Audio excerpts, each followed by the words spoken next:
rise up and conquer them. Tell them no retreat, no surrender. I shall fight till the end of days. I was born as a Makai warrior, and the Almighty God my blade. Fire burn all Satan carrier. Father loose all shackles and chain. This morning first thing as I wake up, King David turn Sam to the brain. Don't let your courage go down, keep it up. And if your heart rip up and stitch it up, don't let your faith them fall, pick it up. When my cup was empty, God fill it up. Don't take the devil contract, rip it up. And if your bad mind people to go meet it up, pass me the Congo drum and let me beat it up. God on my side, me no give it up. No weapon that form against us shall not prevail. And no man that rise against us, that war they shall never win. Cause I will conquer, oh I will conquer, yes I will conquer them. Come on, let's conquer, oh I will conquer, rise up and conquer them. Thank you, Father. I want to say thank you, Lord. You're everything, Father. Thank you. Father, you alone shall guide me. No man shall lead my path. In the wind I hear your quiet whispers, and you heal my broken heart. Even some of my friends turn enemies, and they pray for right to feel. And remember you gave us your only begotten son, but we gave him the wound of life. Send down your warriors with the hello, be carried on to the end of days. No matter how the devil try trick me, unto you my soul I will give. Father, I know this storm is coming, I can see the high tide raise. Without you there is no other. Could there be that really nice? No weapon that form against us shall not prevail. No man that rise against us, that war they shall never win. Cause I will conquer, oh I will conquer, yes I will conquer them.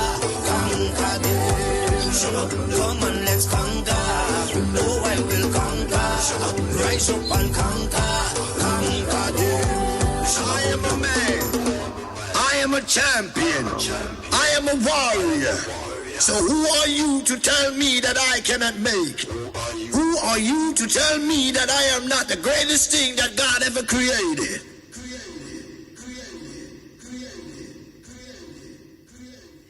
Good morning, Grenada, Carriacou, and Petit Martinique. You're listening to Hard Talk Grenada. A special good morning to those of you joining us on 97.5 City Sound FM, 89.5 CRFM, 92.9 Sister Radio broadcasting from Hillsborough, Carriacou, and of course 94.9 We Noise Radio out there in Brooklyn, New York.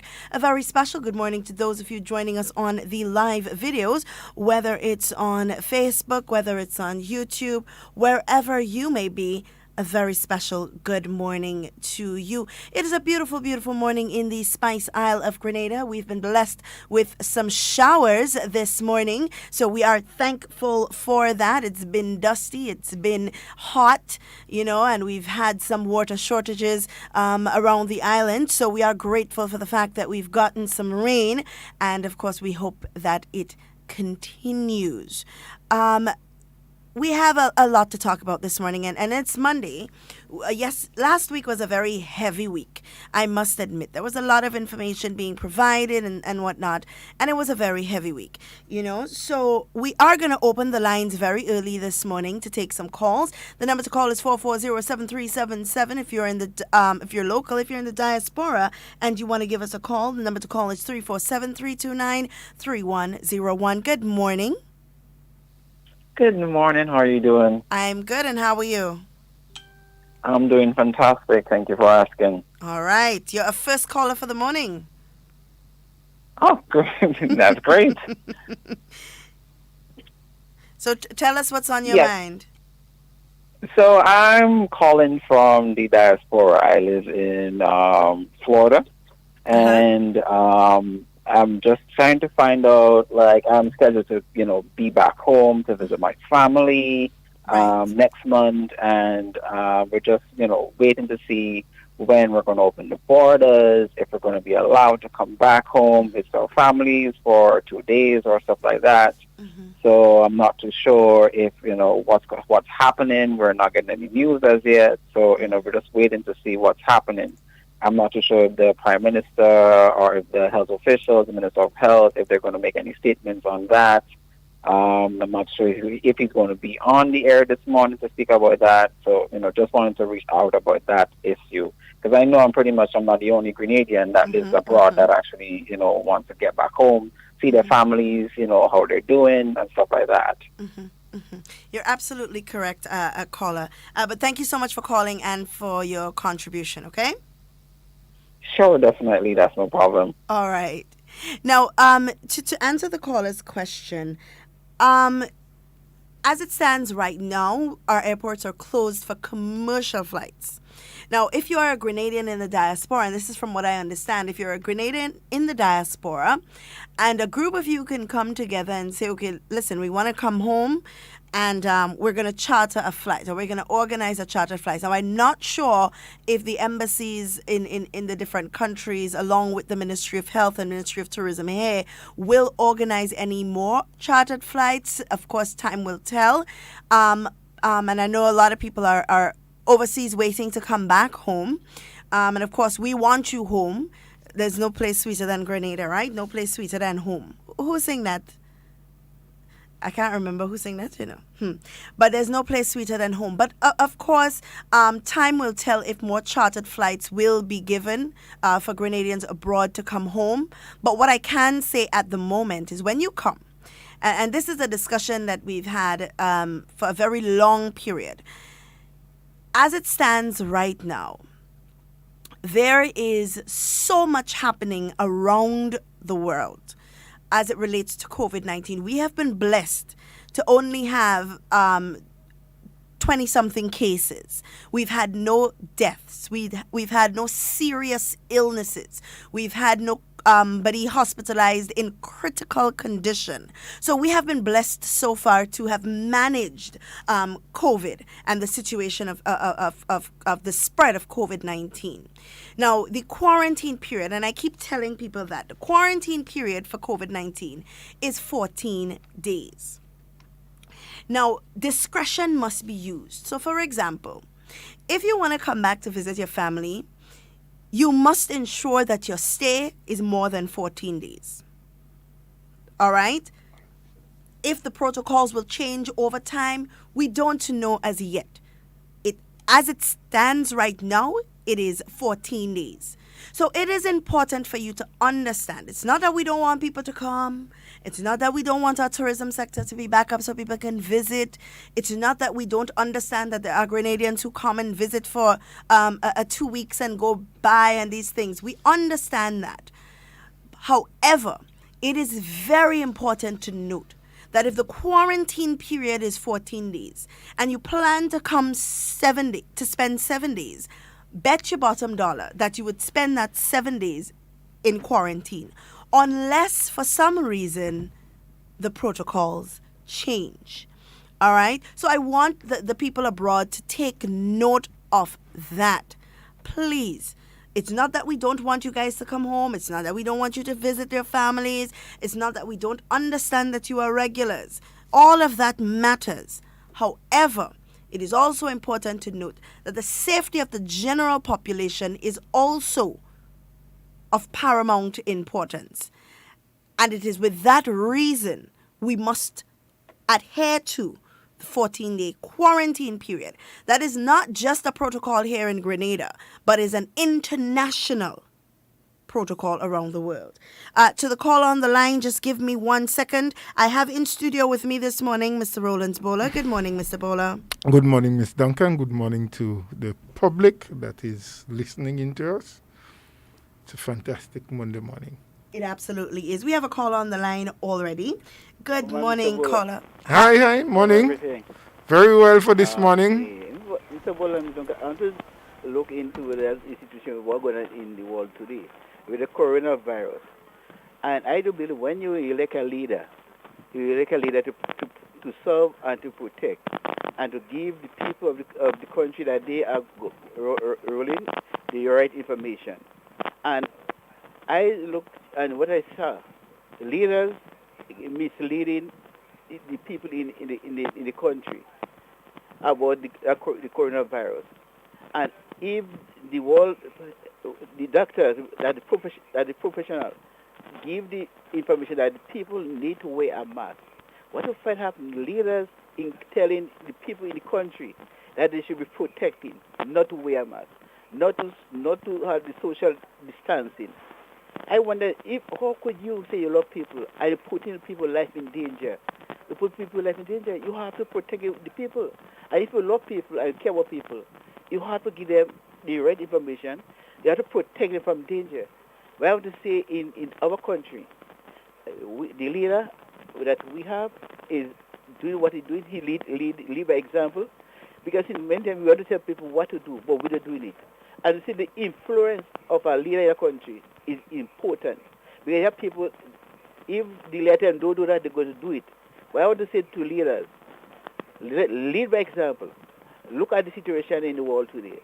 The World Health Organization, the professional in the country, doctors saying what the people of the country need to do.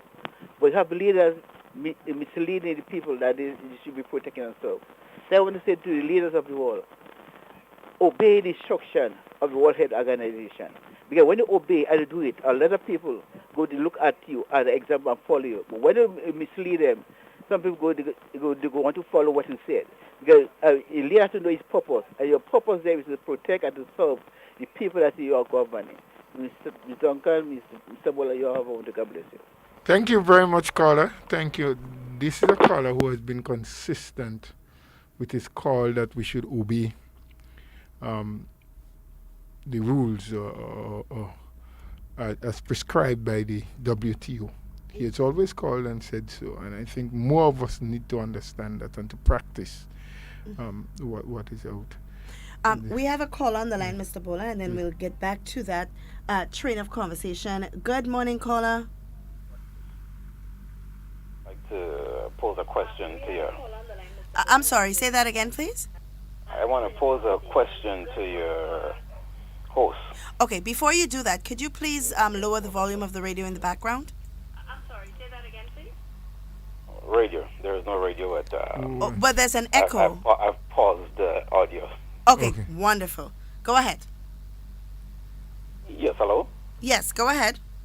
Yeah, my question, I know last week there was a talk about Sandy Island and rumors about it, and I thought I heard a comment as it relates to there are a lot of islands, that piece of rock. I'd like to know if you guys know anything about Hog Island and Calavini Island. Whatever happened to that project? Was it owned by Grenadians? Thank you. Okay, thank you so much for your question, caller. Mr. Bola, I don't have much information on that right now, so I can't speak with Well, authority. I know there was some planned activities years ago. Mm-hmm. In fact, there was some construction actually started. There was a bridge that was constructed that joined the both pieces of island. Somewhere about in the vicinity where the work was happening, I know some lands were surveyed and set aside as a bird sanctuary. Presently, I don't know that anything is happening. I have not heard in a while, and I do not know the reasons why no activity is happening presently. But it's something that we can probably take note of, and tourism or foreign affairs or finance, somebody may be able to tell us. I have some paper here, so let me take a note. So I cannot answer the question in its fullness because I don't presently have information as to what is happening there at this present time. So the caller would like to know what is the present status with Hog Island, Calavini Island, and what's happening. So we promise you that we'll seek some information, and at a later program, once we have the information, we'll get back to you. All right. Now, Mr. Bola, we were along the lines of speaking about adhering to protocol and the safety measures and why they've been put in place. And I must comment on, of course, a situation that happened. Was it yesterday? Sunday? Yesterday. In the area of Guav. I want to be cautious, Mr. Bola, in how I address this, because I don't want anyone to misunderstand what I'm saying. There was some protest action. I'm not sure if you are aware of exactly what transpired in that area, but there was some protest action, of course, regarding a shooting. And I see the need for people to protest. They want to protest. They want their rights to be heard, and that is fine. My concern is what happened after the protest. That is my concern. So after this protest would have occurred, there was what we call in Grenada mass, Mr. Bola. Mass. There were people gathered in the street. There was music. There was drinking, and everyone was having a jolly good time. Now, I'm not saying that people don't have a right to their fun. However, what could be the possible price of all the fun? If today or tomorrow we hear 3 people in Guav with COVID, 2 people in St. George's with COVID, maybe 2 in St. Mark's and 2 in St. Andrew, you understand? It's a risk. And is it a risk that we are willing to take? Because after all of the fun is over, the excitement is done away with, and we hear about a case here or a case there, what happens next? Do we all go back into fright mode? Are we all overly concerned and pointing fingers and trying to say that the Ministry of Health didn't do what they were supposed to do?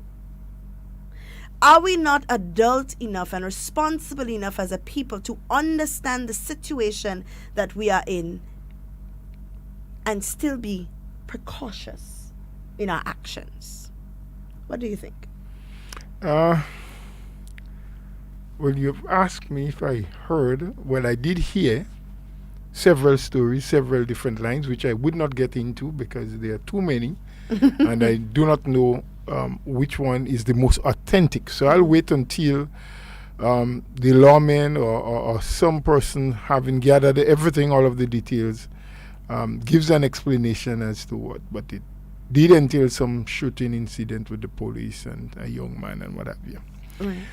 And that may be or may have been the cause that sparked the people. And you know, sometimes when an incident happened, even without knowing exactly what the facts are, we sometimes allow our emotions to run high, and things do happen. It is not the best way to do it. We should always think twice, 3 times, 4 times before we take actions. Let our intelligence be the one to lead us. But the best of us sometimes drop our guards a little bit and allow things to happen that we may look back at with regret. However, though, like you, what I want to zero in on is the after protest, and even during the protest, because for centuries, protest is one of the one of the avenues that people use to vent. Right. You know, they become angry over a situation or a recurring situation. They use protests. The unions organize the people and protest when they are displeased about the employers' way of treating the workers or the pay package that is being offered. So protest is not a new thing.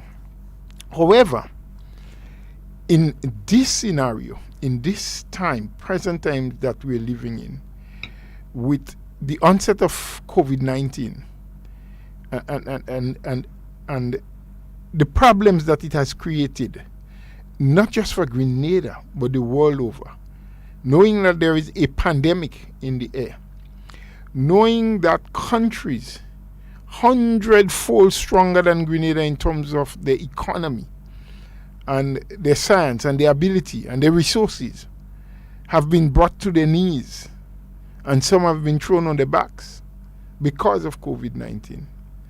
We ought to, as a people, be much more responsible. Mm-hmm. And don't mistake me, I'm not saying that you may not have had cause to protest. Because like I say, I can't deal with what caused it because I'm not sure. A lot of stories emanated, a lot of PTI showing people. But how many of us that was there yesterday, standing up for justice and for rights, was cognizant of the fact that health is also important? So we could have wear a face mask. We could have something on our face, covering our nose, covering our mouth. Because there was not a case where people was physically distancing from each other. They were all bundled up. Yeah. But from the videos that I saw, and maybe that would not have been showing the entire day and all of the activities, maybe what I saw was just snippets of different times. There was only one young lady I identified that was wearing a mask. Maybe there was a lot of other people doing it that the videos that I saw did not capture. But I certainly saw multitude of people without any mask whatsoever. Yeah. Jumping and chatting and shouting and chanting. And so we have to understand as a people, first and foremost, that we have rights. And we must utilize those rights. And we have said on this program time and time again that you do not have to agree with everything that we say or everything that the administration say. However, if you have to do something and you have to disagree, you can do it responsibly and respectfully. Yeah. And I do believe that the people could have protested if they felt that is what was necessary, or that is what was going to shine light on the situation, or the protest is what was going to make the cause and situation be seen and heard. But they had to do it responsibly. Make sure whoever the leaders were, whoever the organizers were, whoever it was that decided that here is what we need to do to get justice, as they say, to let our cause be heard, is to go out there and to protest and to let the rest of the world, or to send a message to those in authority. You should have been responsible enough to say to people, please come with a face covering. Yeah. Please let us respect the fact that we are living in a time when a pandemic is still very active. Yep. Now, sometimes we say we don't have to follow and do what others do. But we have the tendency in this country to always draw strength from what we have seen happen in other places. And certainly in the US recently, all of the protests, Black Lives Matter, because of what has happened with the police and everything else, may have, and I'm saying may, influence people much more to want to get out there and protest. But in the same United States, in over 25 states as we speak, there have been a surge in the virus, in COVID-19. Mm-hmm. I recall NBC News saying not too long ago that in one case, in one or two states, the increase is by 100%. In some other cases, 40, 25, 50. In states where the governors never enforced before or saw the need to enforce the wearing of face masks, they have now put charges in place and say to people, if you don't, you will be charged $300. Because they're coming to the realization that whereas before the numbers were minimal and it appeared as though they took control of the virus, Simply by opening up the economy and allowing people to gather in large crowd. They open up restaurants and hotels and bars, and people were having a good time, drinking and eating and feeling that it was all over. Suddenly, it hit them like an atomic bomb. Yeah. That more people were coming down. Well, yesterday alone, Mr. Bowler, the U.S. recorded 44,000, to be exact, 44,530 new cases. New cases, yes. And the thing is, New York, in the earlier days, was the epicenter. New York is where all the activity was. Most of the other states, very limited amount. Washington, I think, had a few, but very limited amount. New York had the highest rate of exposure. New York had the highest rate of contraction, the highest rate of deaths, and everything else. And bam, everybody else felt that, well, we were good now. We have gone past the worst, so we can free up. We can let our guards down. We can go to the beaches and swim in the pools and have camps and, be by the bar and check every restaurant. No need to worry. No need to have a face covering. No need for physical distancing. And bam, just like that. They're back up there. Back up there. So they're heading towards 200,000 now. If they have not reached that as yet, I don't know what the latest number says. That's new cases? No. Overall, I'm not sure what the overall amount in the US, because some time ago when I checked it was 100 plus. No, they're at 2 million. Sorry, 2 million. I want to say 200,000. My bad. It's 2 million. That's what I meant to say, but I didn't say.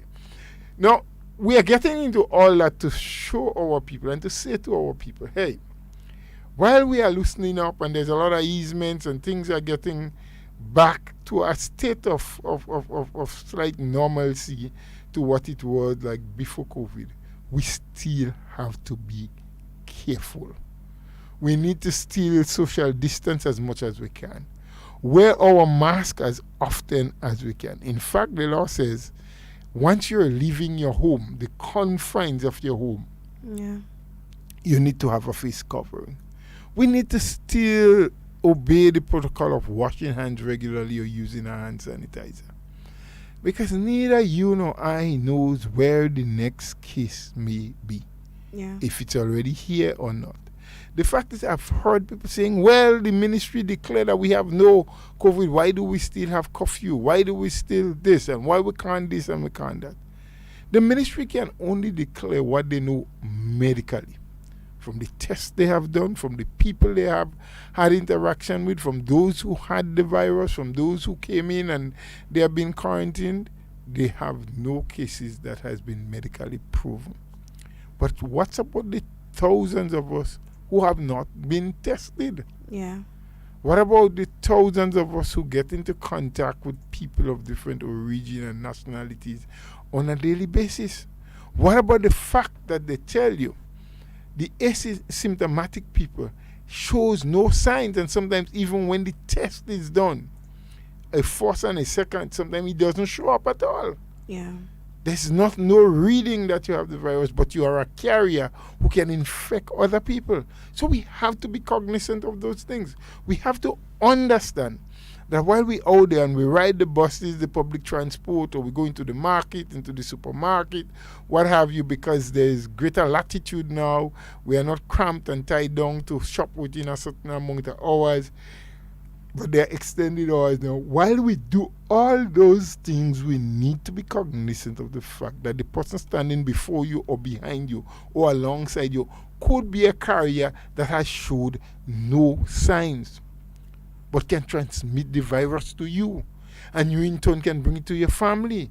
And the children and other members of your family can spread it to someone else. And what happens down the line is, before you know it, hundreds of people are caught off guard because no one has been taking the precautions as they should. Most of us have just felt, well, there's nothing to worry about, this thing is over.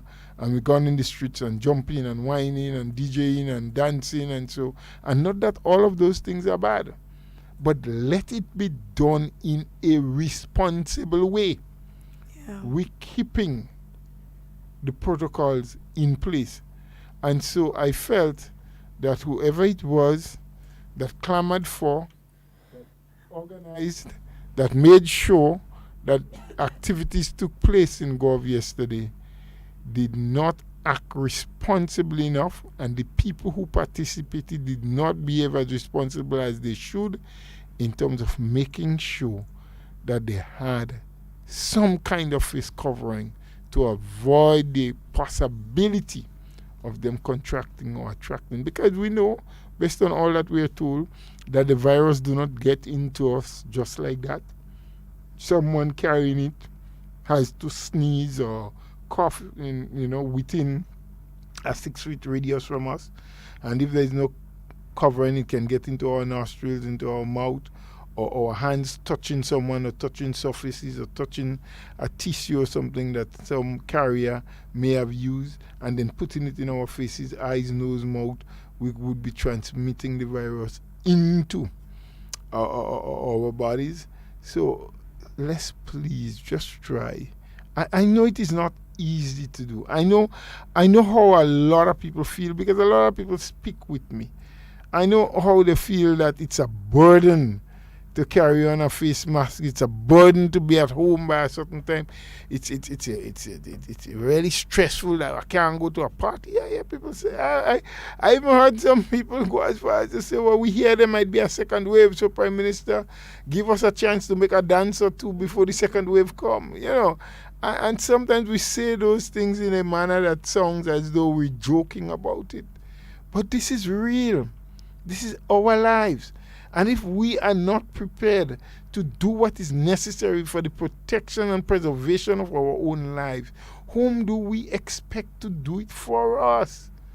It is the government's responsibility to try to safeguard its citizenry as much as possible. And that's why laws are being made. That's why protocols are being put in place. That's why the police is there to serve and to protect. And sometimes we can argue that they do more than that. That may be the case. But the point is, we have a responsibility for the preservation and protection of our lives and that of our families. Mr. Bola, further from that, there's somebody messaged to me over the weekend and asked me these very important questions.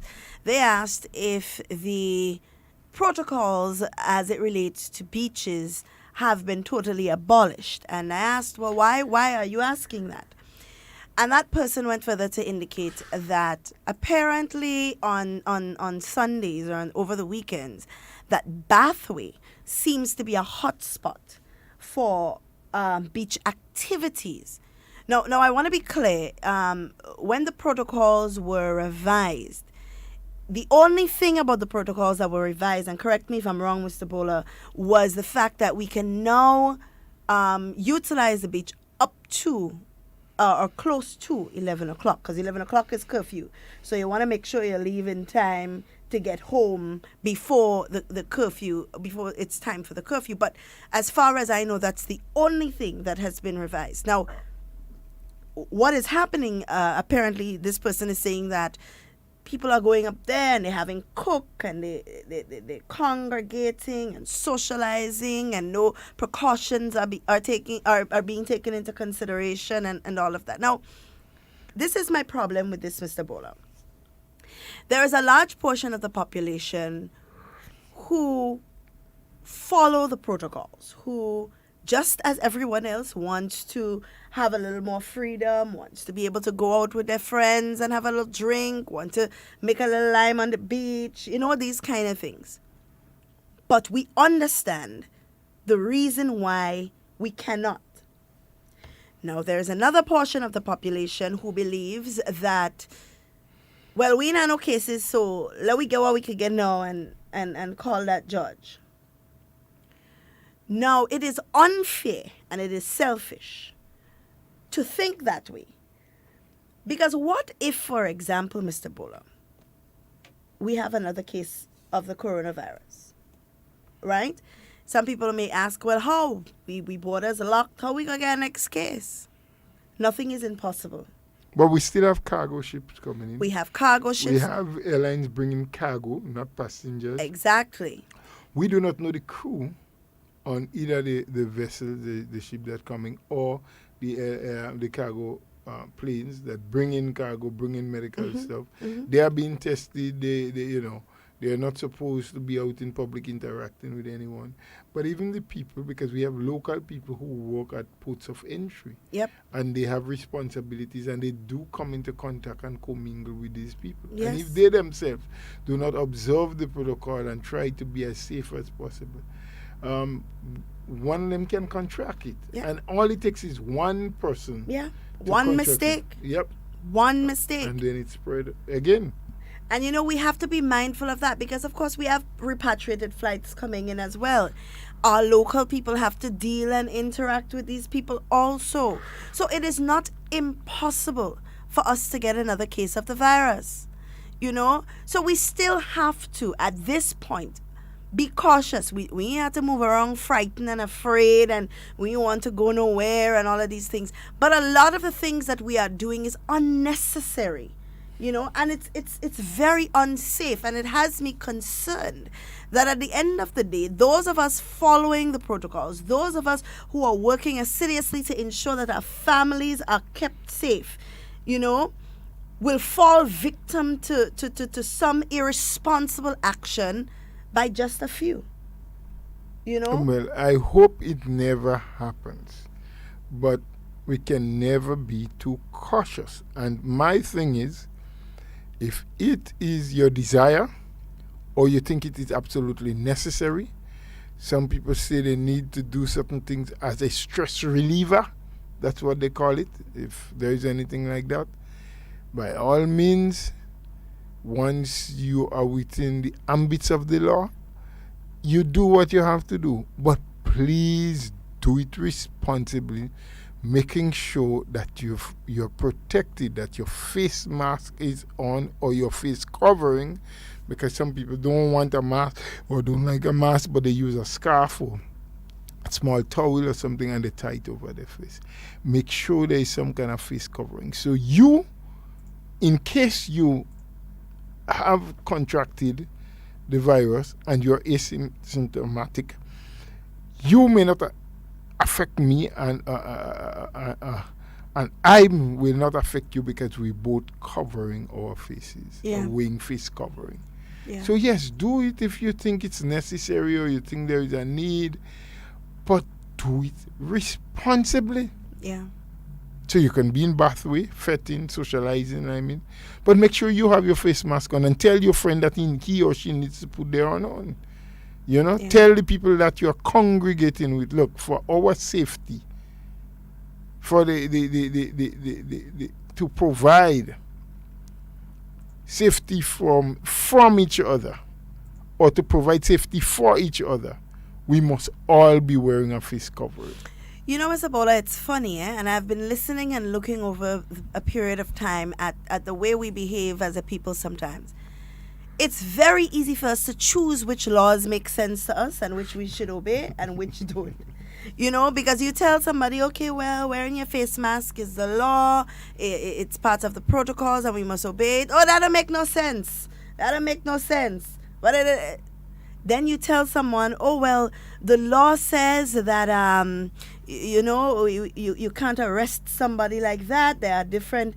And then we decide that this law also doesn't make sense. So, or this is the law, so we must obey that law and forget about another. You see, it can't work like that, And while discretion, of course, must be used in some cases, at the same time, we must try as much as is possible to obey and follow all laws and all protocols. We have another caller on the line, Mr. Bola. Good morning, caller.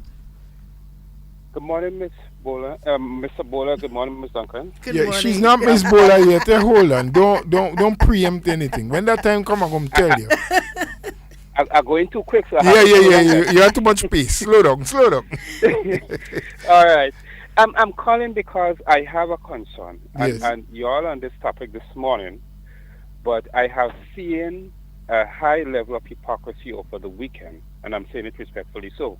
Now, I'm speaking in relation to the incident that happened in Guelph, but the police was there talking to the residents. And I'm speaking about a clip where Baby Killer was also in it. And the police officers were not properly wearing their face masks. Okay. They had face masks in their possession. But not wearing It was not properly worn. And the police is going to charge the regular citizens if they don't properly wear their face masks. And that's why I say it's a high level of hypocrisy. And this thing should not be. If the police is not going to be doing the right thing, then don't charge people for if they maybe don't wear their face masks properly. You understand? This is a concern that I have. And as I said, people can go fact check me. It's a clip where, the inspector was trying to negotiate with the police officers. And I know the inspector, the police officer who was in charge of the community relations officer were in that clip.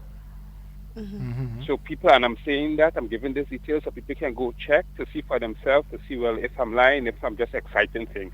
They were not wearing their face mask properly, and I think they should be charged. Okay. And that's my thing, because at least I think no one is above the law. That's what I think. I'm not sure. So have a good day. All right. Thank you. Well, You must not think that no one is above the law. The fact is no one is, and no one should be. Some people are shown leniency sometimes, but the caller is correct. If we are to enforce and we are trying to do things properly, we have to lead by example. And the police, and I have seen cases where the police themselves have not worn their mask. I've seen them traveling in the transport. Without their masks a multitude of them without any mask on, and I spoke about that right here already. So we have to be cognizant, all of us, every single one of us. I try my best. Based on the protocols, they said, look, if you are traveling in a vehicle by yourself, there is not an absolute need to wear the mask. Correct. But I do. Even though I know I don't have to, it is not mandatory. But there are a lot of people who would look at Mr. Bola and say, but Mr. Bola ain't wearing a mask. Not knowledgeable of the fact that it is okay if you are all by yourself in your vehicle. Yeah. And you don't have to wear it. But because we are seen in a certain light, we need to always try. And I know sometimes it is not always easy. Sometimes you just forget. Because these are new principles that we are trying to adopt. The issue of wearing a face mask was another thing that we knew since we were born. As a matter of fact, if you were born in China, it becomes a little bit easier for you. Some of the Taiwan, some of the other places that have heavy air pollution. Because even before COVID-19, they were wearing masks regularly. You're going to Beijing and some other places, you see people all masked up, and it is because the very first time I went to China, I was wondering why they're all wearing masks, and someone said look up, and you look up and you couldn't see the sky because there's a lot of air pollution. It's getting better now, I understand. Over the last couple of years they have been trying to do something about it in terms of the amount of coal that they were burning and trying to use cleaner coal and what have you. That's a different story. But the fact is, these people, from the time they were born, they were exposed to wearing masks because of the situation. Yeah. So it's not a new phenomenon to them. Us here, in this part of the world and in Grenada in particular, have not always been doing that, save and except some people who maybe engage in agricultural activities where they were using chemicals and spraying, and they use some kind of mask to protect the air that they breathe in, So it is not always going to be easy. Sometimes we may forget. That is why I keep two. One that I always keep on me, and I have one in the vehicle, because sometimes you leave home and you forget to pick up your mask. But I have a second one in the vehicle that wherever I go, I can use it. There may be some people that say, well, boy, $5 or $10 a mask, I can't afford two. But you need to, as much as possible, and especially as the caller said, when you are in a position where people look up to you, where people expect you to know better, a position where you are expected to uphold the law and to hold others responsible, when they don't uphold the law. You have to do your very best to utilize the protocols and wear your mask. So the police officers out there, as uncomfortable as it may be for you, the fact remains the fact. If you are not doing it, it would be extremely difficult for you to enforce the law that says you must do it. And has nothing to do with beliefs, whether you believe it can protect you or not. It has nothing to do with whether you think the government in making the decision is correct or incorrect. It has nothing to do with the COVID-19 team. It's time that they stop that because we have no cases. It is what's in place, and let us all try to obey because we are generally an obedient people. But also, Mr. Bola, we must also make mention that the police not wearing it or authorities not wearing it is not reason enough for you to not wear it as well. Well, absolutely true. Very good point. Because I've heard it with my own ear that people would say, oh, well, the police are wearing it, so I wouldn't wear it either.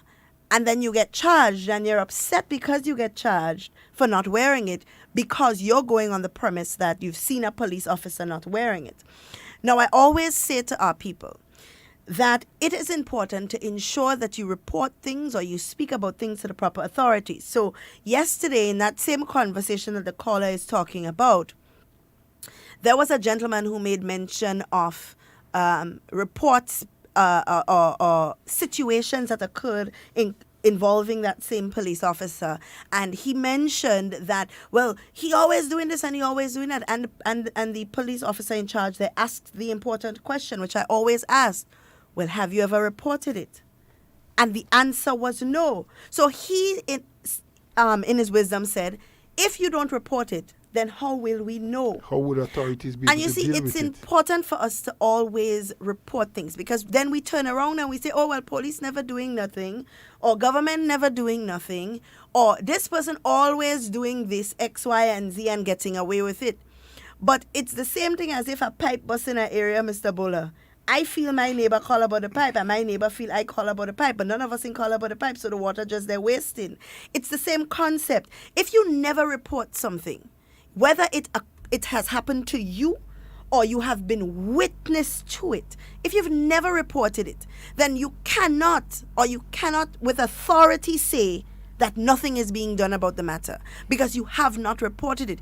If, however, you have reported it and nothing has been done, then you can with authority say, on April 21st, 2020, I called XYZ and spoke to Sergeant XYZ and reported XYZ, and nothing happened. You understand? It is time for us to start building that kind of culture, and stop sitting there and saying, oh, well, nothing ain't gonna happen, they're custom, and nobody, 5 people in a room talking about the police always doing this and always doing that, or a government official always doing this, always doing that, or you have a neighbor that always doing this and always doing that. 5 of you stand up there talking about it, and if you ask one of the 5 people if they've ever reported it, nobody has ever done it, because everybody thought the other person do it already.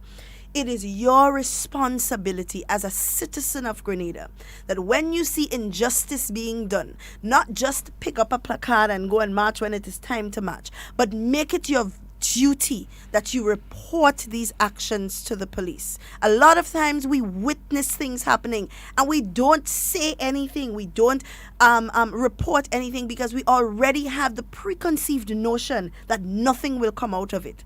And nothing comes out of it because everybody feel nothing ain't coming out of it, so nobody report it, so nothing happens. And then we feel that we are right. So let us try now to develop a new culture where the police get tired of us because we call in consistently to report things or small injustices that we see is being done. And then we can say that there has been inaction. But if nobody is reporting, how do we judge? How do we measure if there has been no action taken by the police force? Well, there are 2 things here, Ms. Duncan, from what you've said. 2 things I want to take away in the way of correction. You're on spot and on line with that. Not because those in authority or we observe people in authority not doing it means it's correct for we not to do it as well. Mm-hmm. You said you consistently said report to the police, but I believe in taking action and doing things. The police is not the only one. We report to those in authority. Yes, there may be issues and matters that touches and concerns what the police does. There may be others where we may have to go to other people. Right. So what is matters, what are matters for the police? Let it go to the police. What are matters for other people? Maybe social development. It may be agriculture. It may be infrastructural development or the Ministry of Finance, the Inland Revenue Division. Wherever the concern, Nawasa, Grenlek, whoever it is, let's report. Because then when we report and we take a note of the date and the time, as you say, we can then refer to it and say, look, on such and such date, at such and such time, I spoke to X person or Y person, to the secretary, to the supervisor. They have done nothing. Then we'll be within our rights. But sometimes, as you say, we do nothing about a situation. We allow things to fester. And when it gets so bad, then we start saying, oh, well, it's 3 years now this thing has been happening. But who knows? Who knows that 3 years now a situation has been developing because no one ever reports it. No one speaks about it. No one brings it to the attention of those in authority whom we believe can fix the situation or can deal with it adequately so that it doesn't get worse, boil over and fall over than it is.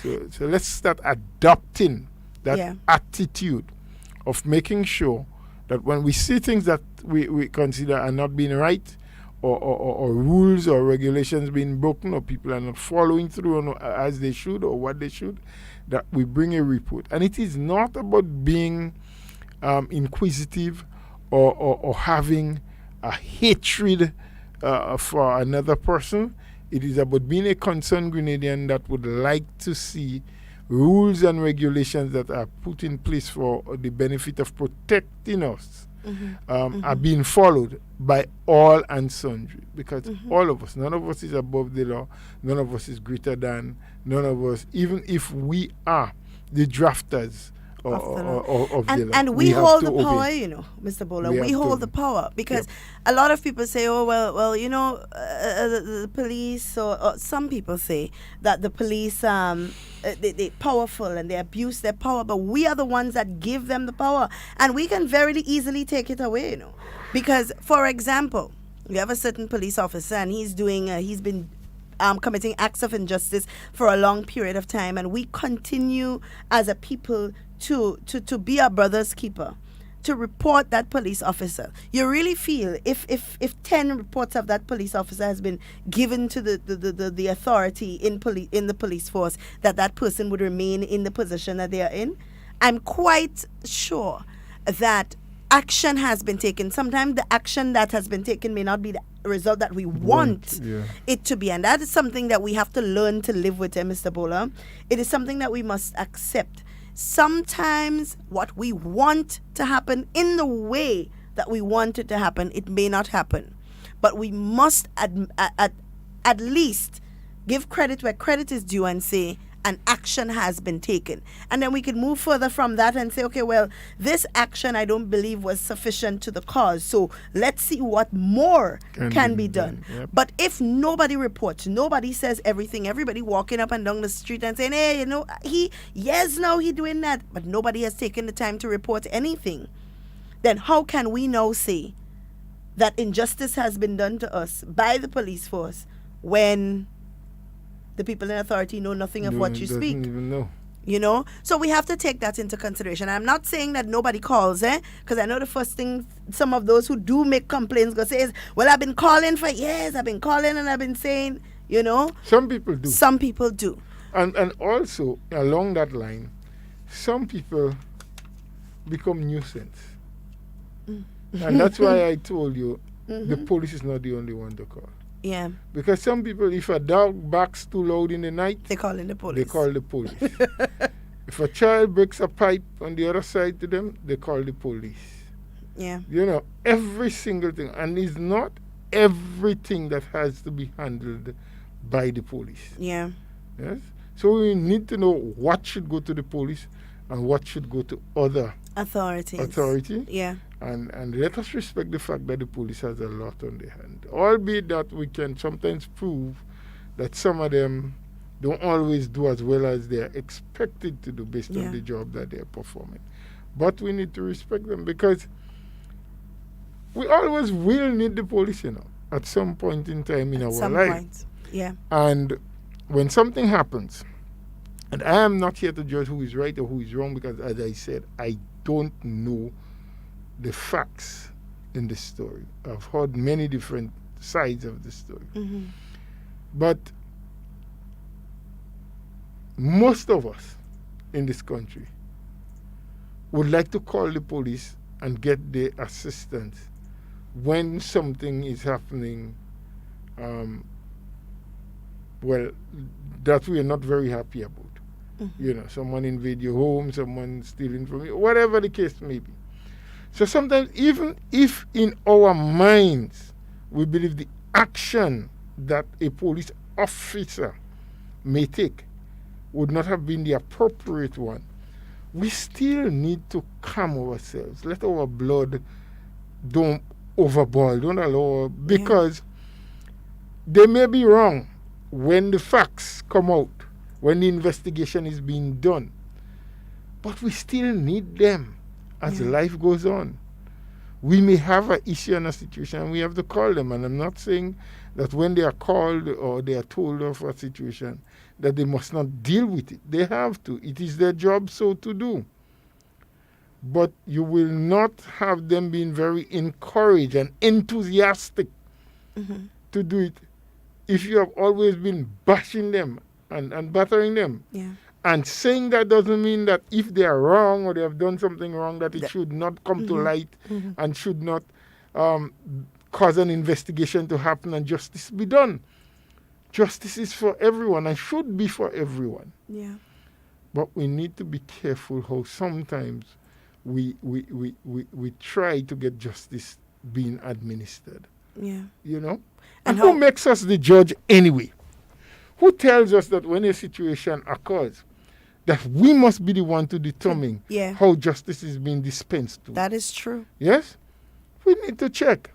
And this is in no way saying that if people feel aggrieved and want to vent and express themselves, that they should not. But do it responsible and respectable. Absolutely. Now, Mr. Bola, I want to move from that topic quickly, and I want to move to agriculture. Last week, we spent a lot of time speaking about the GCA-GCNA merger and, of course, potential liberalization. The Ministry of Agriculture, of course, in an effort to raise awareness on the proposed merger between GCA-GCNA, will be hosting a few area meetings during the period of the 7th of... that's tomorrow, the 7th of July to the 17th of July. So I just want to make mention quickly here, because, time does just slip away on us sometimes, of the area meetings. And of course, in doing so, encourage farmers, because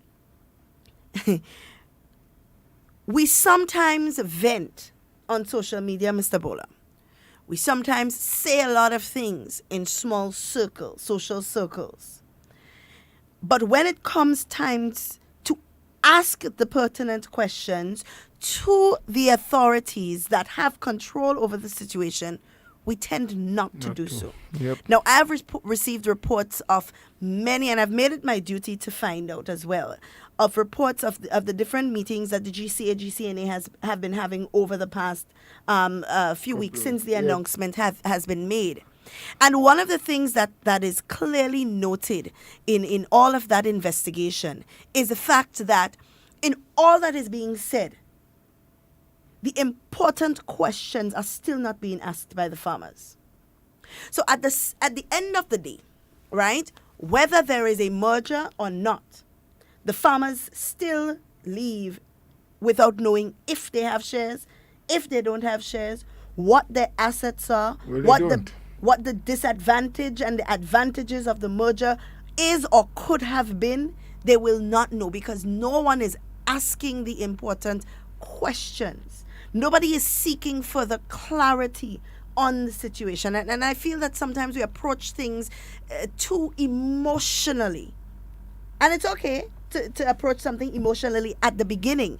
But 2-3 weeks down the line, you're still emotional about the same thing, and you still are in the same place that you were 3 weeks ago, not knowing anything about the situation and just going based on what somebody tells you that it is. You know? So I want to encourage the farmers to, when you go to these meetings, write down a list of questions. And if you yourself cannot come up with the important questions, speak to somebody with authority on the issue so that they are able to provide you with some questions that you may be able to ask. So I'm going to give the information, but we have a call on the line, and I don't want to lose this caller. So good morning, caller. Good morning, Mr. Duncan. Good morning. How are you? Good morning. Morning, sir. Something I listen beyond the headlines and I listen to the Minister of Agriculture and the Permanent Secretary and yeah, Brother Joseph, Oliver Joseph. They're discussing the draft and Oliver Joseph defending the draft of the answer. I did not make them to merge that thing. And I was wondering, when I hear, I get it plain truth what really happened. They say they want to take over, and I didn't realize nothing. So when Claudette and the same posture and they was talking and they saying, look, I'll take Barrio and take. Well, you could explain to me why the reason why they put a spin to the story? Well, brother, I can't tell you the reason why. I can't explain the reason. I have my own suggestions. I may be correct or incorrect, but I want to believe that it is more a political spin more than anything else. Remember, farmers are large blocks of people, and if you can make farmers believe that the present administration doesn't have the interests at heart and what they want to do is destroy them, then it's possible that they can get political capital from that, because I can't see no other reason why.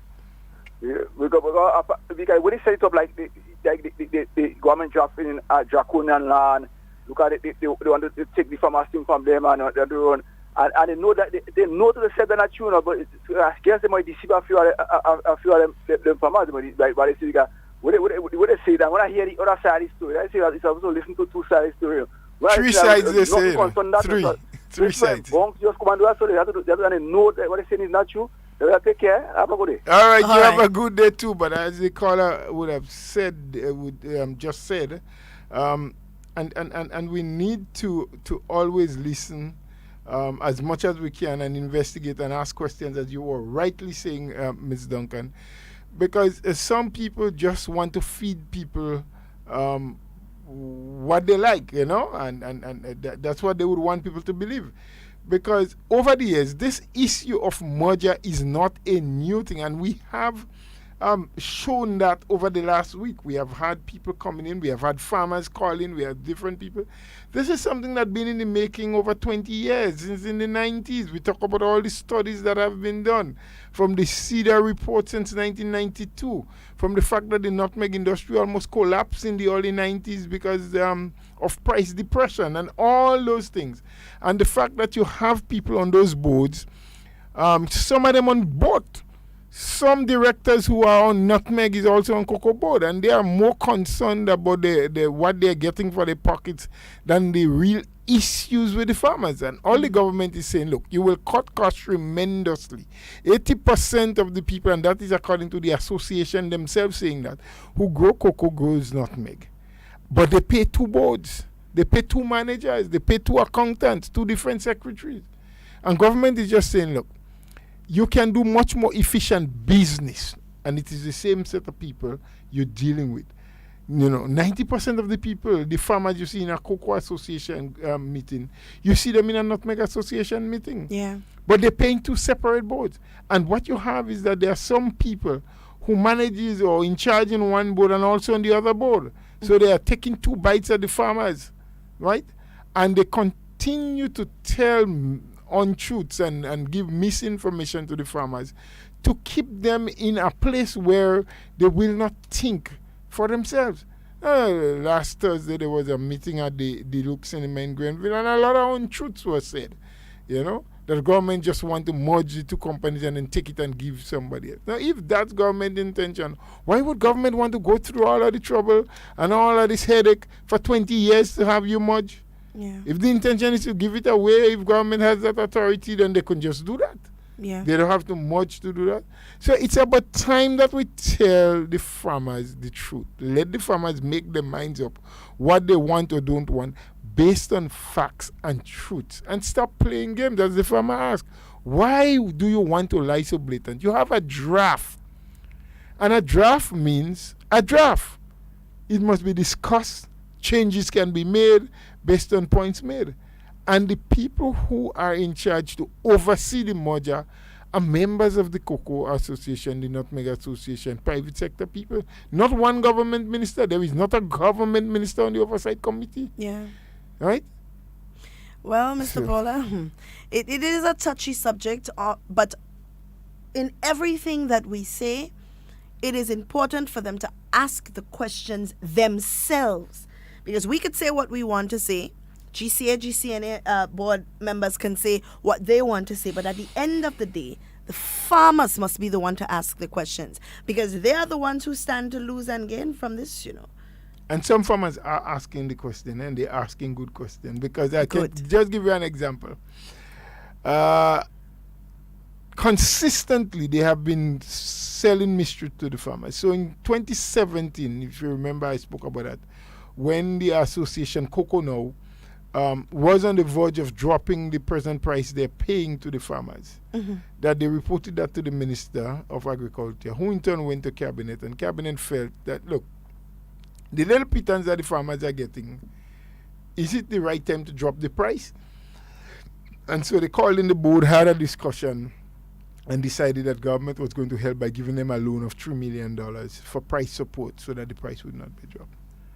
They consistently, I mean, you have the manager, you have the chairman, who is an educated man, a certified man, been a teacher for many years, worked in the Ministry of Education, is a pastor for many years. It's a very fluent speaker. I know him well. Consistently saying to the farmers, oh, we have been tricked by the government. We have been tricked by the government. We thought it was a grant, and then they say it's a loan. How could you sign on the dotted lines of a document, agree to provide the collateral that the government asked for, agree upon a payment period of 5 years, an interest rate of 3%, and then you go and say to the farmers that government tricked you, thought it was a grant? How could that ever be true? I mean, the farmers have to know, well, if you do all that and you've been tricked, who else is tricking you? Are the buyers abroad tricking you too?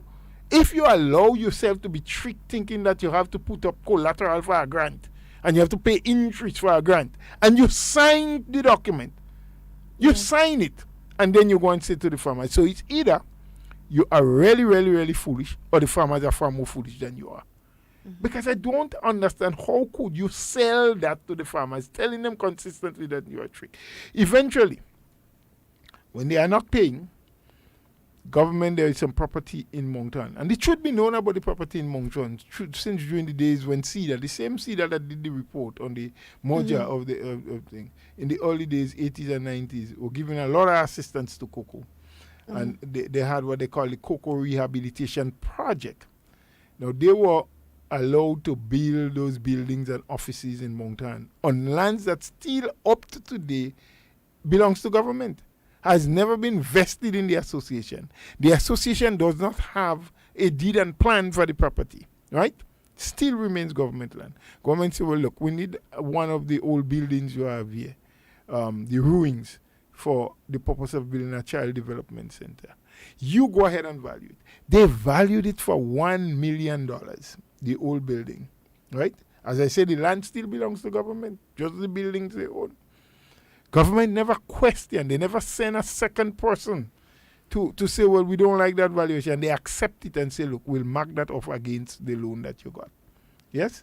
They said to the farmers, government take all the property in Moncton. And one farmer on Thursday asked them, well, what is the value of the property in Moncton? And somebody answered him saying, $4.something million. So you mean government take all that? Oh, no. We just gave them one building that valued $4 million. That's the response. And then the farmer said, but you keep telling us that take the property in Moncton.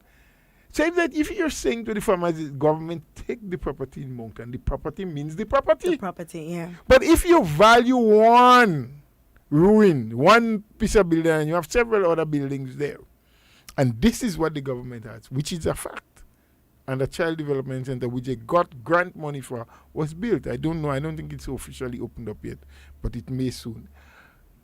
But you're telling the farmers to take the property. Just tell the farmers the facts and the truth and stop playing games with them. But you see, Mr. Bowler, if over the years they've been feeding the farmers this information, right? And the farmers have been willingly accepting it without asking the pertinent questions, they really can't blame them for trying again, eh?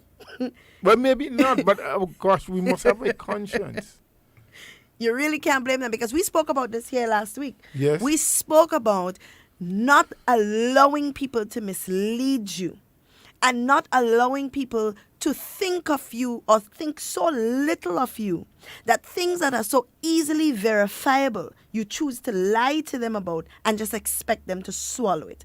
And we spoke about that here last week. And it keeps coming up time after time after time. When Mrs. Bernadine went on public radio to say that the government hasn't helped the farmers or the association since 1999. When that is something that is easily verifiable. You know, when they go around saying that government is acting high-handed and trying to steal the assets of the farmers.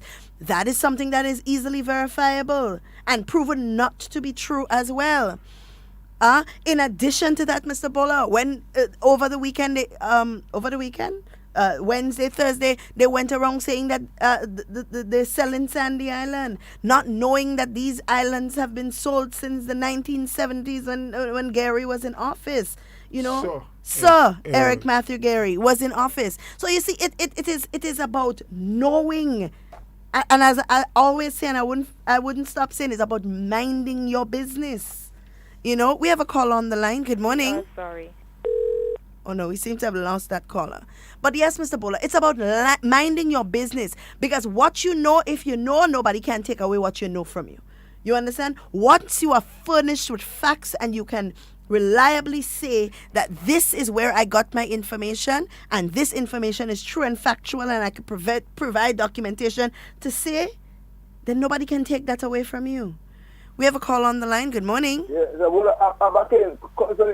They still, I doing farming 48 years now.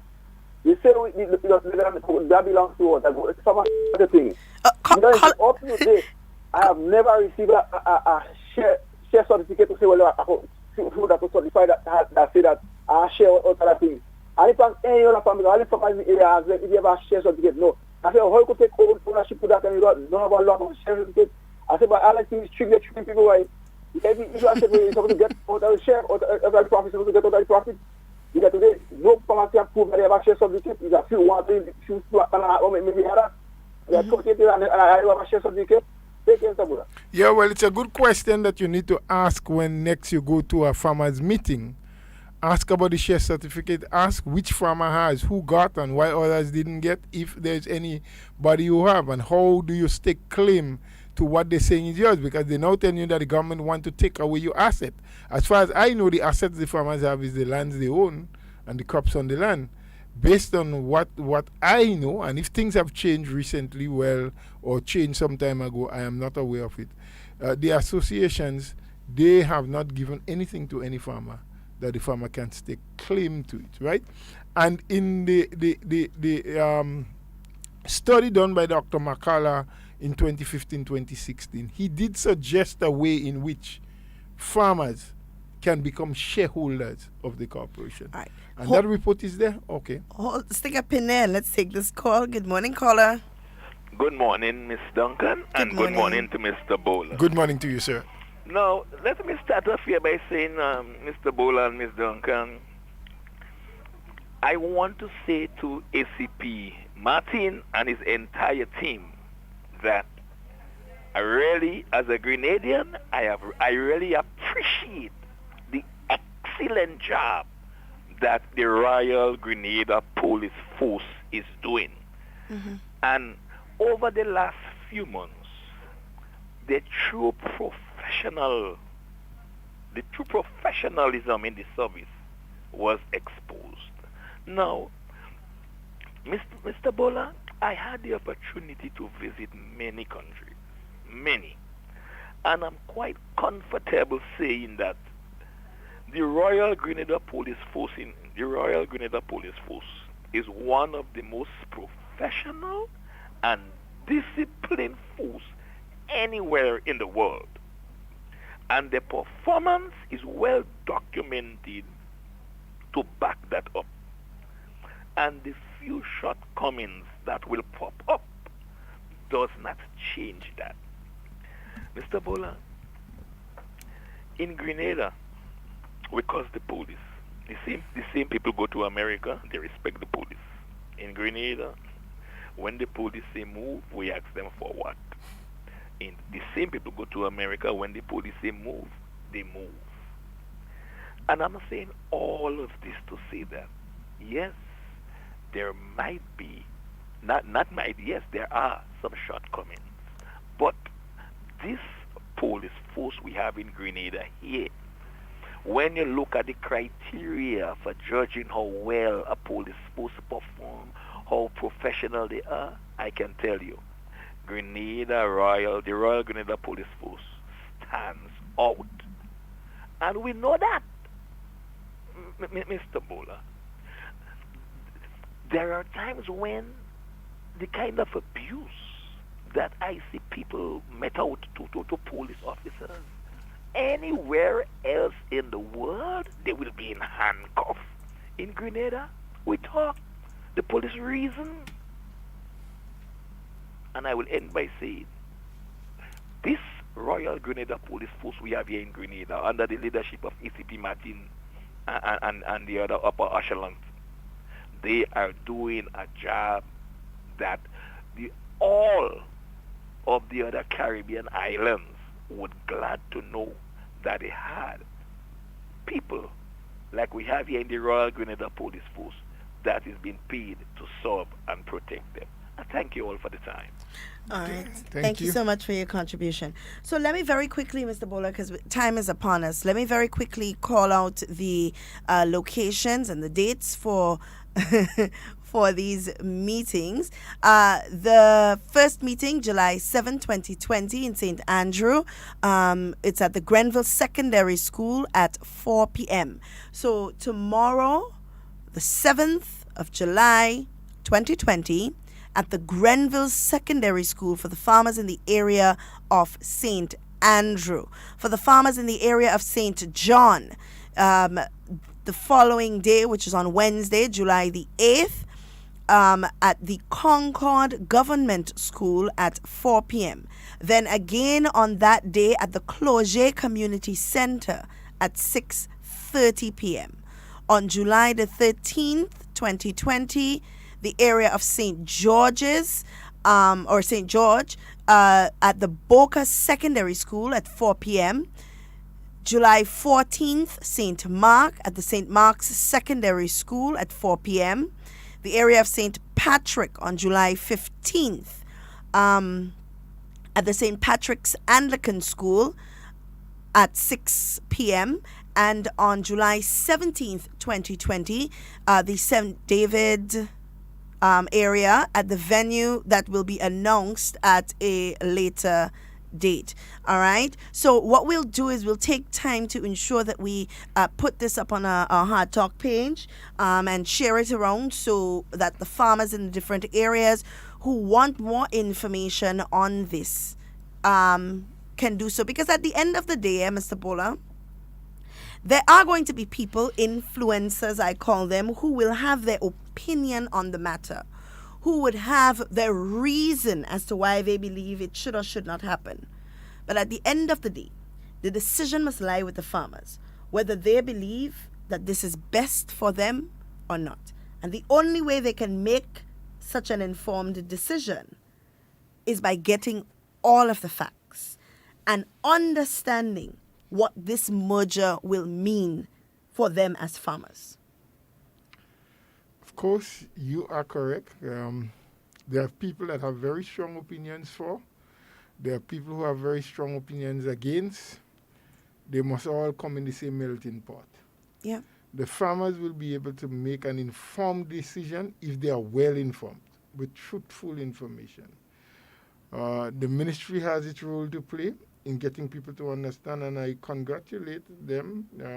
A little belatedly, I thought they probably should have been on the move before, but we know for various reasons and factors they may not have been able to do that, those kinds of meetings. Now they're doing it. I really do hope that the farmers will really show up to get another side of the story. Yeah. Hear another perspective. Listen to the people that your bosses are accusing of wanting to take your industry from you. Ask same questions that we tell you must ask all the time.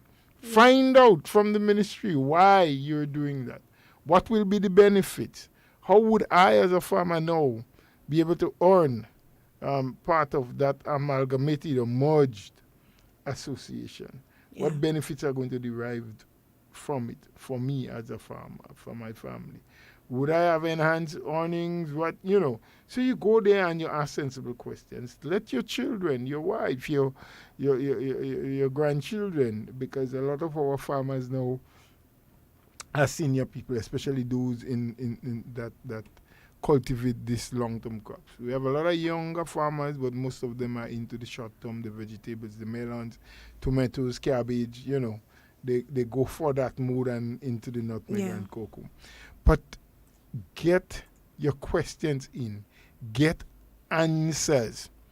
Yes? Yeah. Analyze what is being said to you by the ministry and what is being said to you by the association. Yep. If you have further questions, ask an independent mind of the opinion. Yeah. Not someone you think that may have a bias towards what the ministry is proposing or what the board is saying. Somebody that has independent thought. Have a conversation with them.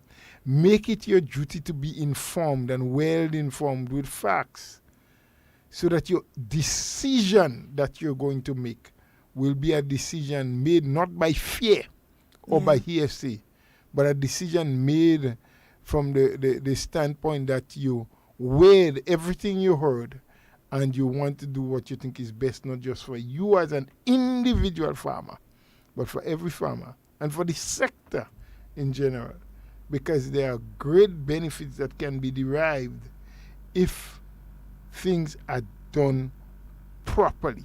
Yeah. If there are much less losses, if there are less overhead, less expenditure, the farmers eventually can have more money in pocket or in hand to deal with the individual issues and problems as farmers. Absolutely. Now, Mr. Bola, I want to end on a positive note. I know that there are a few people out there who have a little bit of time on their hands because of COVID and how it has affected their employment status and so on. The Grenada National Training Agency, GNTA, assessment of prior learning scholarship. All right. So if you are a skilled worker with 2 or more years of experience and you're between the ages 16 to 35, but you have no certificate, you can apply for that scholarship program to become CVQ or NVQ certified in the following areas: electrical installation, CVQ 2, general construction, CVQ 2, plumbing, CVQ 2, wall and floor tiling, CVQ 2, allied health and geriatric caregiver, CVQ 2, and poultry rearing. You can register online at www.grenada, ANTA or GRENADA.GD, and the deadline for applications is the 20th of July. All right. Only the selected applicants will be contacted. For more information, you can call 435-9092 or 9093 or email info@grenadaanta.gd. So for those of you who have some time on your hand, but even if you don't have some time on your hand, but you need to get certified, you're doing one or more of these items listed and you need to get certified, this is an advantage or something that you should take advantage of. In addition to that, Mr. Bola, I received a message and I took some time to look into it. Let me just find it here quickly. And I want to share it with the general public. It says applicants are invited from suitably qualified individuals to fill the following positions: a salesperson, promoter, delivery retailers with vehicles, customer service agents, and delivery agents. Requirements for delivery retailers with vehicles or delivery agents: a minimum education, compulsory secondary education, minimum experience at least 2 years, closing sales by means of excellent customer service, must be able to serve customers courteously and efficiently, ensuring that the highest standard of customers are met at all times. Must own or have access to a vehicle for delivery to retailers, and must lift and maneuver full cylinders. And it goes on to read for the sales agent, the customer service agent, and so on, the criteria. However, interested persons should send their CV at email or via email to info@spicegas.com. So Spice Gas is hiring a wide array of individuals to add to their business. So persons looking for a job, that's the way to go. And for other people, and I want to say it here, who have employment opportunities that you'd like to share or you'd like to advertise, you guys can feel free to send us a WhatsApp message at 440-7377, or you can send us an email at HARDTALKGrenada. Lord, look how I forget the email address, just like that. HARDTALKGrenada.gd, I believe. At gmail.com. What am I saying? HARDTALKGrenada at gmail.com. You can send us an email there. Or you can feel free to give us a call at 440-7377. And we will be more than happy to announce for you your employment opportunities. Because I know that there are some people out there. Say that again? They can WhatsApp as well. Yes, they can WhatsApp us as well.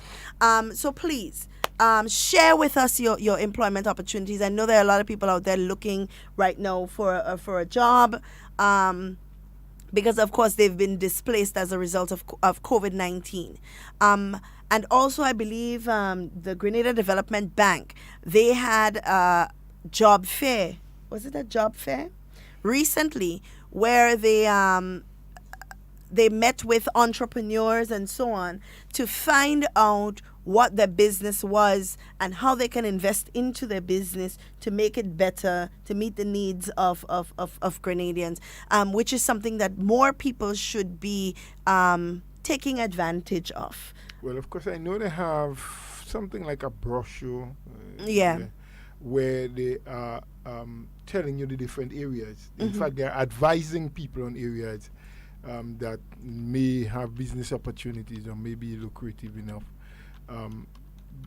where they can get the loans to invest in. So, and Mr. Bola, I want to say, because a lot of people are out there saying, oh, well, they ain't giving us no help, but they want us to take loans.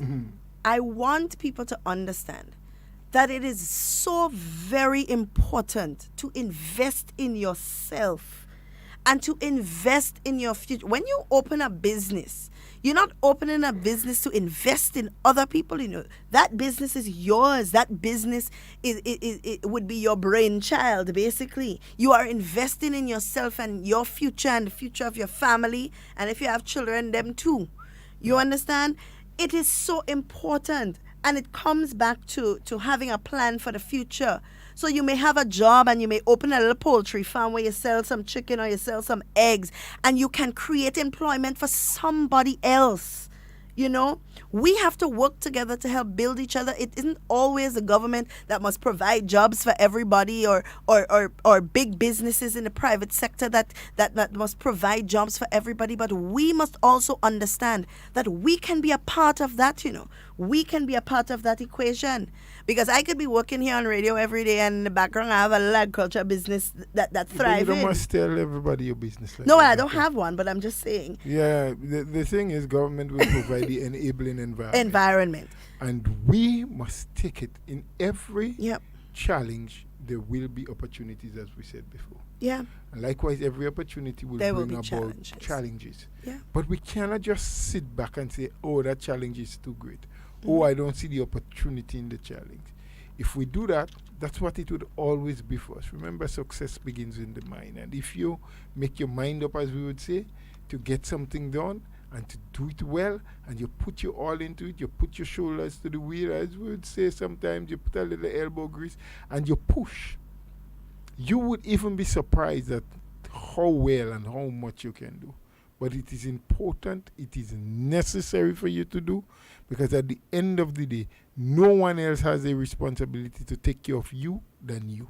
Yeah. And you have that responsibility. There's a quote that I really like, Mr. Bola, and it reads, failure is simply the opportunity to begin again, but this time to do it better. In more intelligently. And you know, that speaks volumes, because sometimes we feel like we failed because we aren't smart enough to complete this. But that's sometimes not the reason why we fail. Because failure is just the process to success, eh? Of course. You know, once you fail, it means that you understand why you fail. It won't happen again. And it means that you are doing something. Because if you're doing nothing, you can't fail. You can't fail. So you fail because you're doing something. You're making an attempt. You want to move from where you are. Yes? Things did not work out so well. But there's also another quote that we can leave as we end that says, success is not final. So even if you become successful, it is not the final line. You have to continue. To stay on the ladder, to stay at the top of the ladder, the work must continue. Success is not final. But and also, failure is not fatal. It means you don't die when you fail, but you get the opportunity, as you rightly say, to do it all over again next time with more intelligence, to do it better than you did before. I do want to wish every single one of you a fantastic Monday and a good week. Let us all get up, start doing, not be afraid to fail, because when we fail, we get an opportunity to do it again, only to do it better the next time. Have Absolutely. a wonderful day. All right, guys, we have come to the end of our program for today. Of course, it's always a pleasure speaking with you in whatever you say and whatever you do. Be safe, be secure. I always want to be talking with you, but never about you. Please do enjoy the remainder of your day. Dreaming of taking a break and escaping to an idyllic, happy place? Well, finding it does not require you to go too far. You already live in paradise. All it takes is for you to go out and discover it. Grenada, Carriacou, and Petite Martinique are blessed with a wide variety of accommodation that satisfy any taste and budget. Find the one that suits you and your family and treat yourself while having peace of mind that your health and safety is a priority. Knowing that we have gorgeous waterfalls, stunning beaches, and flavorful cuisine, let's be tourists in our own islands and enjoy paradise at home.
Grenadians traveling to the United Kingdom will not be required to self-isolate from July 10th. We'll have details to this story and more in the National Report.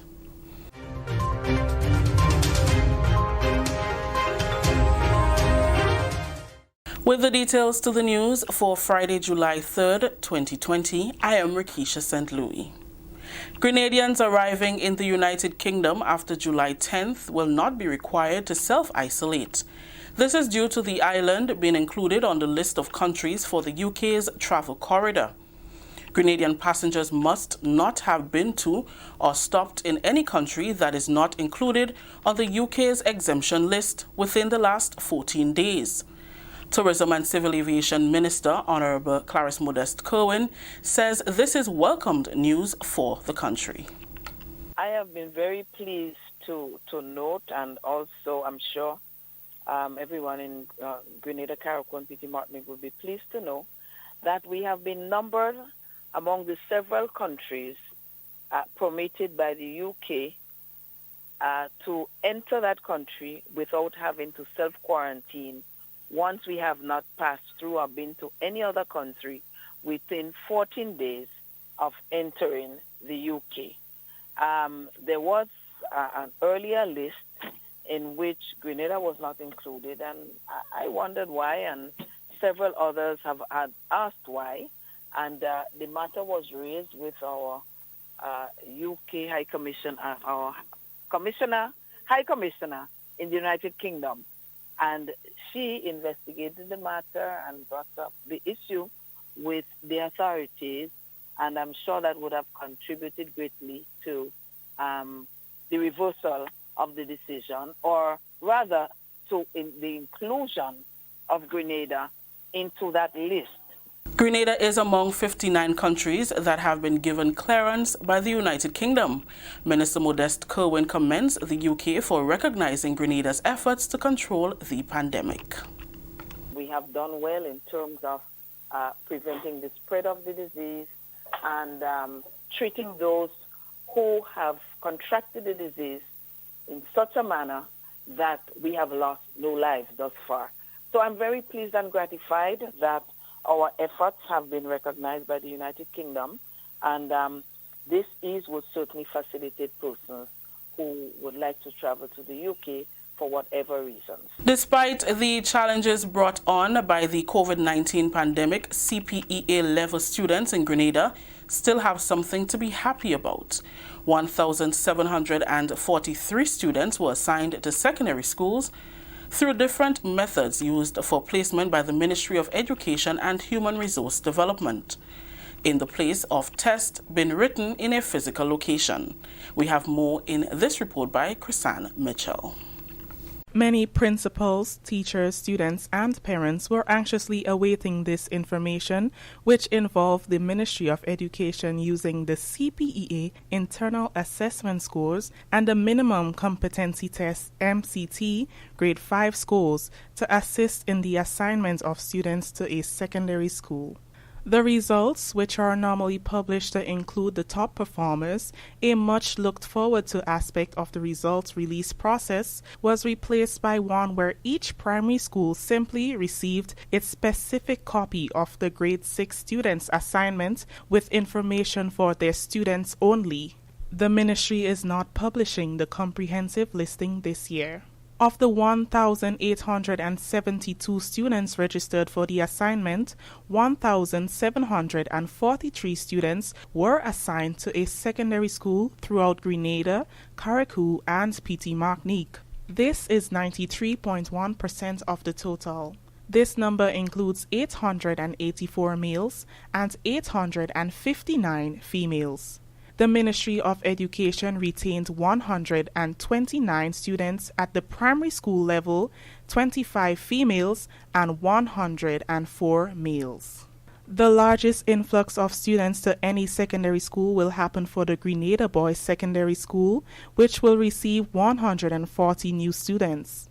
They are followed by the Anglican High School, Boca Secondary, the St. Andrew's Anglican Secondary, and the St. Joseph's Convent Grenville and St. George's, who will receive 105 students each. The St. David's Catholic and Grenville Secondary Schools will both receive 103 each, and the Westerhall Secondary School 100 students. Parents and guardians seeking student transfer request forms are asked to download this form using a link posted to its Facebook page, Ministry of Education Grenada. They can also request it by emailing dceoexams@moe.gov.gd or by contacting the principal of the relevant primary schools where children are registered. The form will also soon be available on the Government of Grenada website. The completed form should be emailed back to the previous stated email by July 10th, and responses will be returned by the third week of July 2020. More information can be attained by visiting the Ministry's Facebook page, the Government Information Service or GIS Facebook page, and the Ministry of Education's website, as well as by contacting the Ministry of Education. For the National Report, I am Chrisanne Mitchell. Thank you, Chrisanne. Continuing with the news, LIAT workers in Grenada will be added to the list of persons benefiting from the COVID-19 economic stimulus package provided by government. Prime Minister Dr. The Right Honorable Keith Mitchell assured workers and their trade union representatives of this during a separate meeting held this week. LIAT employees have not received salary since March, and in recent days, news surfaced about the possible liquidation of the airline because of its growing financial problems, which have been exacerbated by the pandemic. Dr. Mitchell said, and I quote, "Members of Cabinet are of the opinion that we have a moral responsibility to assist workers during this difficult time. It is not their fault that they are suddenly and unceremoniously relieved of jobs after years of dedicated service and sacrifice.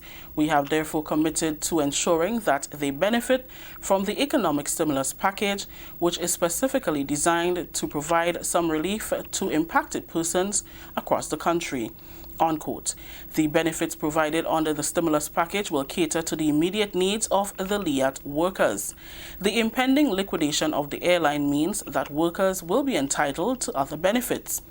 In his meeting with the President General of the Grenada Technical and Allied Workers Union and two of the shop stewards Friday morning, the Prime Minister indicated government's willingness to engage in discussions to determine what can be done. He said, and I quote, "There are many demands upon government now at a time when we are also faced with a significant reduction in revenue. Therefore, government cannot commit to honoring all of LIAT's commitment to workers, but we can certainly engage in discussion with the staff and the union to determine how we can help." Unquote. Dr. Mitchell made the point in both meetings that regional air transport is necessary, and whether it is provided by LIAT or some other airline or combination of airlines, at least some of the workers will be employed. This is the National Report. We'll have more news after the break. Protect yourself and our community from COVID-19. Wash your hands frequently with soap and water for at least 20 seconds. If soap and water are not available, use an alcohol-based hand sanitizer with at least 70% alcohol. Use a tissue when blowing your nose, sneezing, or coughing. Immediately discard the tissue properly and wash or sanitize your hands. Avoid close contact with people who are sick. Let's do our part to ensure that each and every Grenadian remains healthy. To stay up to date, visit the Government of Grenada's webpage or the Ministry of Health's Facebook page. For more information, contact the Ministry of Health's hotline by calling 53-VIRUS. This has been a public service announcement brought to you by the Ministry of Health. Welcome back. St. Vincent and the Grenadines Prime Minister Dr. Ralph Gonsalves is the new CARICOM chairman. The chairmanship was handed over by the outgoing chair, Barbados Prime Minister Mia Mottley, on Friday during the 20th special meeting of CARICOM. The meeting was held virtually via video conference. As chairman, Prime Minister Mia Mottley, among other things, hosted the 31st Intersessional Conference of Heads of Government of Carriacou, held a number of special meetings in March and May to map out a strategy to deal with the COVID-19 crisis. During the handover ceremony, the outgoing chairman said unity is strength in the fight against the global pandemic. Together, she said, member countries must build resilience to propel growth in the post-COVID-19 environment. Our economies cannot see the decline in revenue and the expansion in expenditure that we are seeing in the last few months, and it be business as usual. And it is best that always we work together, particularly on those types of reforms that will help make us more resilient to be able to take advantage of the circumstances necessary to propel growth in a post-COVID-19 environment. Does it mean that we have, therefore, to sit down and negotiate and see how best it works for us? Of course. And even if we have to relate to international parties, we do so on our terms in circumstances that allow us to be able to frame what is best for us and how best do we restructure aspects of our economy, aspects of our debt, to be able to allow us to meet the needs of our population going forward. New CARICOM Chairman, Prime Minister Dr. Ralph Gonsalves highlighted air travel, COVID-19, building resilience as priority agenda areas moving forward. Immediately, colleagues, on the agenda continues to be the challenge of COVID-19 and its four interconnected dimensions of health, the economy, society, and security. The coordination of the delivery of a sufficiency of regional air transport in quality, affordability, safety, and sustainability. The socioeconomic recovery of our region. The strengthening of our region's resilience against multiple vulnerabilities, the building of a better, more equal, more inclusive global order in full recognition of a properly articulated small state exceptionalism, and the further upliftment of our Caribbean civilization in every material particular within our region and in our interface with others. Nutmeg farmers were called together by the GCNA as the executive seek to give insight into the proposed merger with its organization and the Grenada Cocoa Association. Karima Lewis has more in this report. As the proposed Grenada Cocoa Association, Grenada Cooperative Nutmeg Association's merger looms, the decision was taken by the GCA executive to enlighten farmers on the prospects by organizing a meeting for members. Scores of farmers turned out at the Deluxe Cinema at Grenville, St. Andrew on Thursday in that regard. Chairman of the GCA, Christopher Williams, and Chairman of the GCNA, Leo Cato, both gave extensive presentations on the proposed merger, as well as the draft Nutmeg and Cocoa Industry Bill 2020. Member of the board, Mr. Leo Cato, explained the role of the farmers in taking a decision on the proposition. The stakeholders are very, very important. The farmers. So any proposed change, adjustment to any organization must start with the stakeholders. The farmers must have a great say. We must hear from the farmers the yay or the nay, because it is the farmers who put us there to do their business. Mr. Williams says that while the associations are not against the merger, they do have some contentions with the process. Neither GCA or the members of GCNA and GCA, neither is opposed to merger. As a matter of fact, I pointed out that the farmers have shown their interest in merger. 3 members of the Cocoa Board are also members of the Nutmeg Board. And for more than a year, the manager of Cocoa Association was managing Nutmeg Association. And there is a lot of cooperation between Nutmeg and Cocoa. But there are certain burning issues that must be settled. The proposed merger, according to government, is expected to increase financial efficiencies of the two entities, thus bringing greater benefits to the farmers that they serve. For the Ministry of Agriculture, I am Karima Lewis. Thank you, Karima. That story just ended the national report for today, Friday, July 3rd. Let's recap the top story. Grenadians traveling to the UK will not be required to self-isolate from July 10th. On behalf of the entire news team here at the Government Information Service, I am Rakisha St. Louis saying thank you for joining us. Until next time.